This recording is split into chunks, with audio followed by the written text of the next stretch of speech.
Hello. Hi, YouTube. I wish this was my opening rack against Bradley Whitmarsh. Oh, I need to fix my thing here. Duh. I'm currently 5-5, or past currently, in the 2022 SPC, and move this a little bit. Sorry. Yeah, my next opponent is Bradley Whitmarsh, who this is his first time playing in Division 1, I think, in the Nationals, at least for a while. So Bradley, very strong player, but he switched to Collins at some point, so his NWL rating stagnated, and he was mostly playing Collins turns, except for the Nationals, where he was, some might put it, sandbagging to try and win the second division, but perfectly legal what he was doing. But he was keeping his rating under the threshold that he needed to be for a certain amount of time, so that he could play, I guess, down a division, even though he definitely belongs in the top division. And he got very, very, very close to winning the second division in 2019. I think the last game that he played ended in an insane time scramble in the end game, and he lost by like 1 point or something, or lost by a certain amount where he just lost the tournament on spread or something. I'm not entirely sure, but you can all look it up on cross tables, or I might do so and comment about it and pin my own comment because it's fun. It gives me a lot of power. I can pin my own stuff. Okay. That being said, here I open with AEFIIRY, and there are two options here. And the first option that I was about to play pretty quickly was Aerify. But not here, I think. Oops. I think this is where I was going to play it. And then I noticed Fairy as another option. And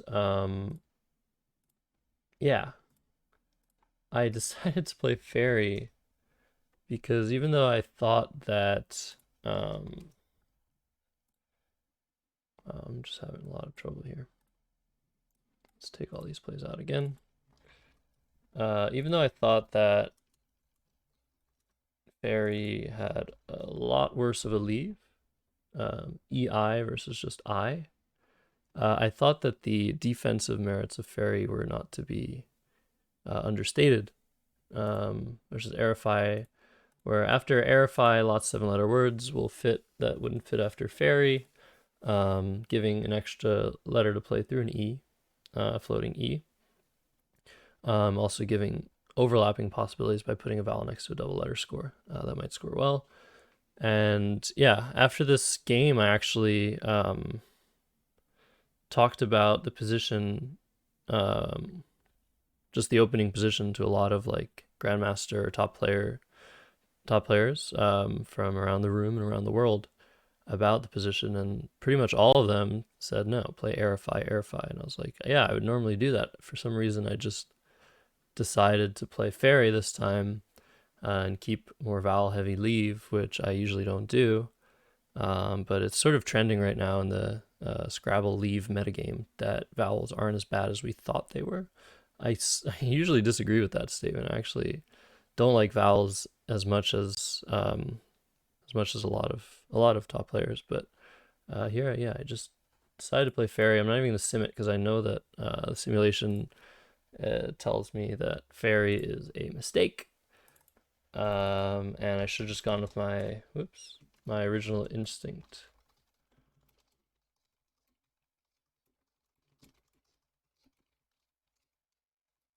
And it's really stupid. Like, the first move is usually the easiest move to find the best play in a Scrabble game, and I just completely failed at doing that. So I think Bradley played EAU here. I think it was on this side. Yeah, I'm pretty sure it was. So he responds with EAU. And here I draw from EI, I draw EII OL. Wow. I swear, like, I don't know what the hell's happening today. I thought I slept well, but maybe I'm not woken up yet. So this is the rack I drew, and yeah, I decided that I could either exchange or play Aioli. And I decided to play Aioli. And here I actually don't know what Quackle thinks about my decision. I think if I exchanged, I would keep EL. Let's just put EL in there and make it sim a bit faster. But I decided to play Aioli mainly to interfere with the J column, because based on Bradley's last play, his leave is comprised of 1-point tiles and bingo tiles, probably a couple vowels. And where does a bingo go if not on the J column? That's the most likely spot a bingo will fit. And by playing Aioli, I'm giving back an L and an I as floaters. Yeah,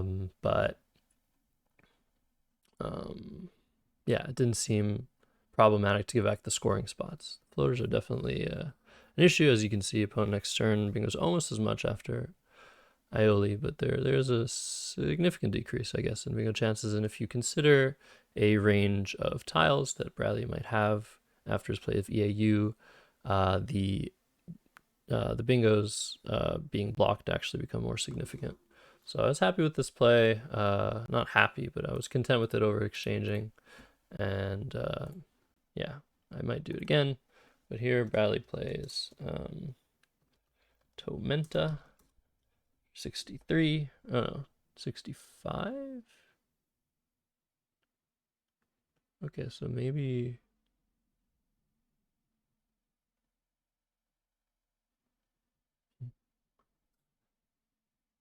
65. How does he do that? Did he miscount this and I accepted it? It's possible. So let's see what happened here. Wheaties 43. Oh, it was just, okay, it was not a blank. For some reason my score sheet made it seem like it was a blank. So yeah, Bradley plays Tormenta for 65, makes sense. I didn't actually block his bingo this time. And my rack was Weedy GI, and I played Weedy for 44, but I could also play Dewey for the same score, or you, no.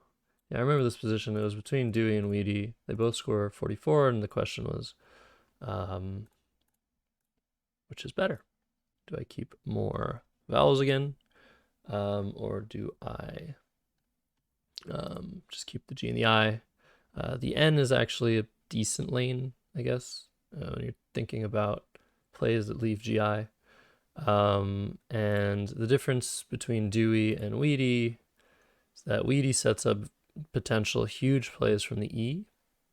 You can imagine like Equid or Exact will play for a lot of points, but also blocks the underlapping spot at 6J for the X. So I could actually be giving a huge play to an X or taking it away with this play, which is pretty interesting. And Dewey sets up, I think, easier plays onto the triple. Like more plays that are good plays that leave well will fit from the D, but they're far less dangerous than some of the plays that would fit here. So it's an interesting position once again, and I ended up going with Weedy and going back on my decision to keep more vowels on the fairy turn. So you can see a lot of confusion. Confusion in the air for my sake here. So here, Bradley plays Age. So you're seeing a trend here. 13, 65, 16. Bradley's going for another bingo here. And there's not too much I can do because I drew very awkward stuff. And I can do something like fop, do something like fopping, which I was pretty sure was a word, but not entirely sure. This is not valid. And then there's pipa, or pip. So I decided to play pipa, down 10 points, but scoring defense is always a good thing. Not always, but usually always. So taking out the triple I thought was a good thing to do. Also blocking this T that could potentially be used for a bingo. And yeah, keeping the WFG, but of course I don't want Bradley to bingo, but if he does bingo, maybe on the end column, I could be able to snap back with some scores at least after this play. Obviously things are not so great considering the play of age and considering my leave. And yeah, fopping is the other possibility. I might like it more in hindsight. I just wasn't 100% sure it was valid. So yeah, another interesting position. All of my positions in this game so far have been interesting, except the first one, which is only interesting if you are okay with making a mistake on your first move, which I am not. Not okay with it, guys. So Pipa comes down, and here Bradley plays arrow for 18. So every turn, I'm just worried he's gonna bingo. Like every single play he's making is like, oh, you could bingo next turn, you could bingo next turn. Who knows? So I draw into this rack, and the best equity play is forgot. This is not a word anymore. I could also play forgo. This is also not a word anymore. Same word. And yeah, this kind of sucked too. Like I didn't want to create this O column lane. I didn't have to, but felt like I wasn't even ahead. So there's no use in sacrificing points and leave to not open a huge spot, I don't think. But I could play something like fog. I could even play fog here. I was happy enough with this because I'm pretty much guaranteed to score next turn at least after this play, and I am blocking some annoying plays, but Bradley's signaling that he has, again, low scoring tiles in his leave, but yeah, I'm the one drawing all the scoring tiles. So here, I played forgot, and he played bog for 20. So getting rid of potentially the two higher than 1 point tiles that he drew on his last move. And I actually draw pretty well to my just leave of W. This is a really nice scoring rack. I couldn't find a bingo, but it seems like there could be one, but there wasn't, and I played howdy. I could also just play how in this position and not give back this big scoring spot on the end column. But again, based on inference, based on the last few plays that Bradley's made, I think he's as far away as possible from having a high scoring play on the end column. So if you compare these two plays, 12 more points to open the end column already seems pretty good in Quackle's eyes. But if you even add the fact that Bradley's even less likely than usual to be able to score something like 42 points after howdy, I think the decision is pretty clear. And this is a very bizarre looking 6-letter word. Why can you spell howdy with IE? Who knows? And Bradley could potentially challenge this word. So drawing a challenge is another benefit of this play. But Bradley knew his stuff. He did hold for a decent amount of time, but then let it go. Maybe he wasn't 100% sure that it was valid. Maybe he wasn't even 50% sure it was valid, but it gave him a spot for QI for 31, a spot that he did not have prior. Probably his best option prior to me giving this I was QI for 11, or maybe he had an I for QI and IF. But when he put the Q down, I was like, okay, stop, don't do anything more, because if he had like something like cat or kaid or kanat or what have you, I would be in huge trouble. So QI comes down for 31, and yeah, This next rack was also pretty interesting. To my R, I drew KUUBL blank. So first play that comes to mind was Neural for 28, but I did not see this awesome fit of Krubit, which has to be the right play. And I also considered Unbulk, which I was actually pretty ready to play. I wrote on my score sheet that I was 70% sure of its validity. But it's not a word, I think just unbulked is a word, an outbulk. So yeah, I'm glad I didn't play that, but Krubit is the play that I was looking for. Really, really awesome fit.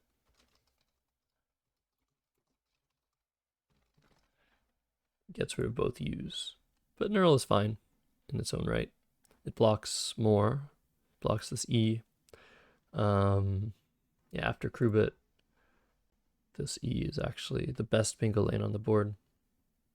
But after Neural, best bingo lane on the board is maybe ending in RS or 14 row.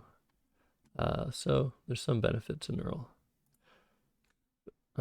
So yeah, Neural comes down and Bradley plays Mags, 36, finally starting to score some points, but he hasn't been bingoing, and the board is pretty not good for bingos right now, which I like, because based on the play that I was seeing, Bradley was very much trying to hit those bingos.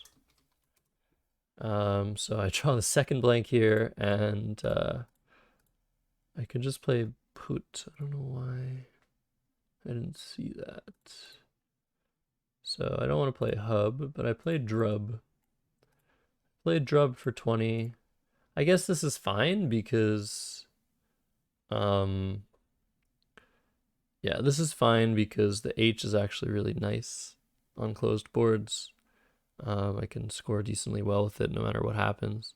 But it's weird that I didn't see this 4-letter word on my rack.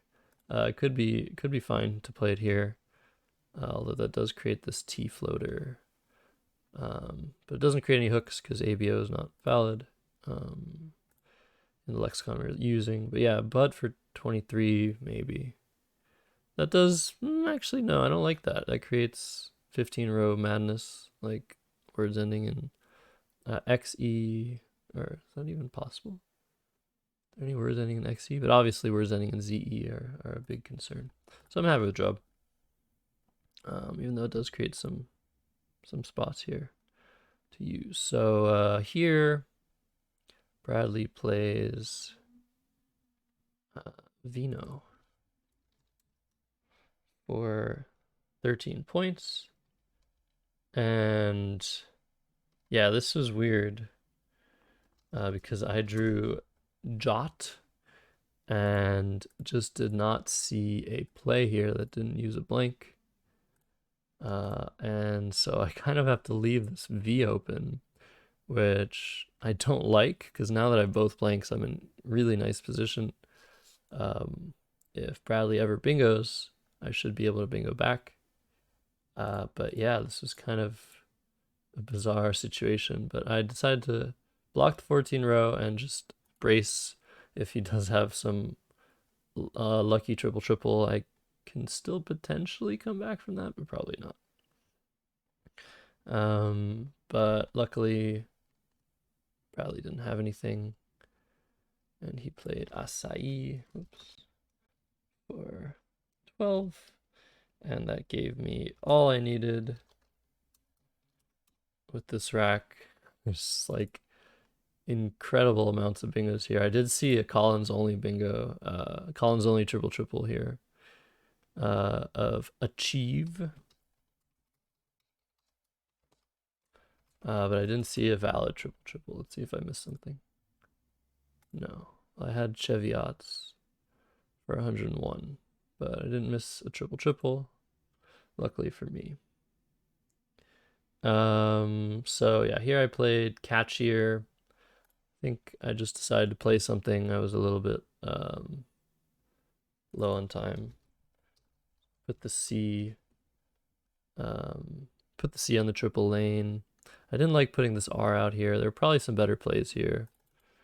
But definitely Cheviots. Oops. I didn't see that, and that scores really well. So catchier, right? Yeah.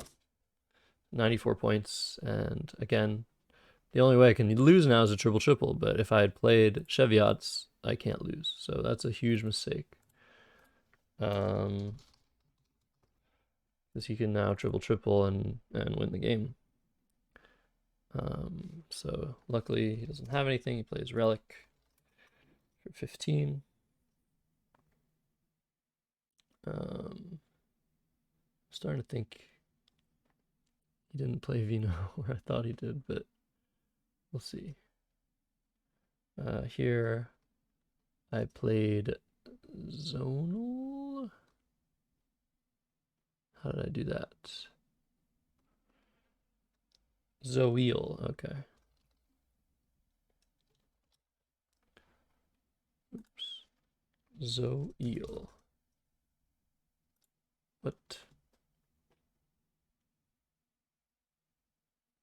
I feel like something's wrong. Played Relic for 15. Zoeel INE. Oh boy. So can I have the Z? Yes. I can't have an O. Why can't I have an O? Ah. Okay, guys, we're going back. Yeah, this whole time I was like, what? I don't remember this triple-triple being open. So here, Vino for 13 was played, like I said. And Jot for 26 was played.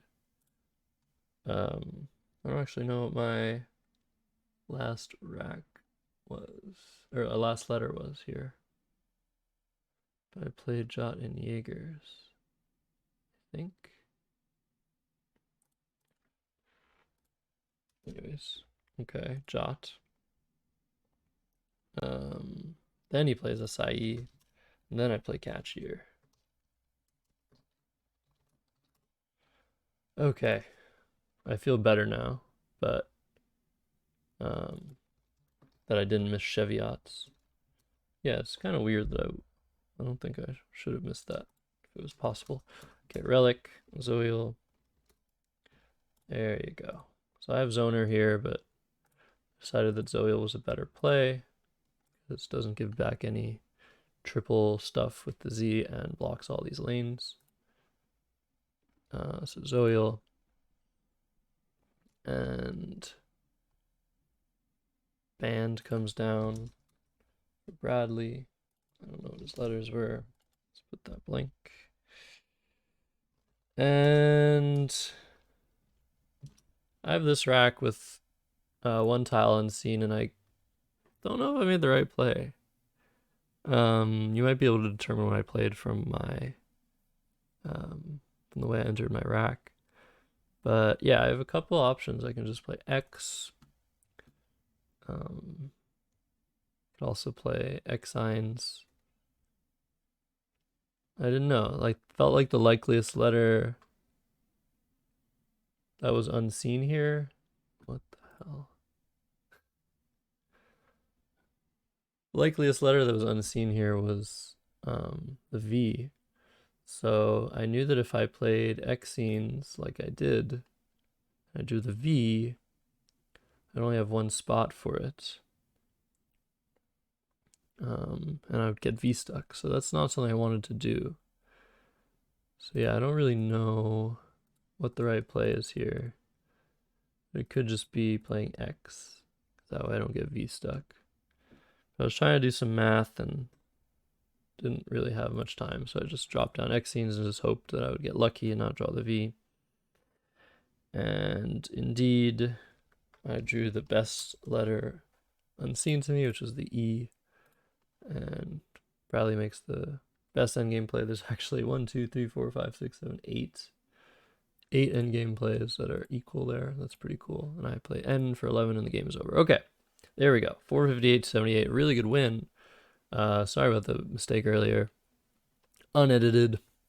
Maybe I'll find motivation to edit those sorts of things at some point. But this is the board that we had.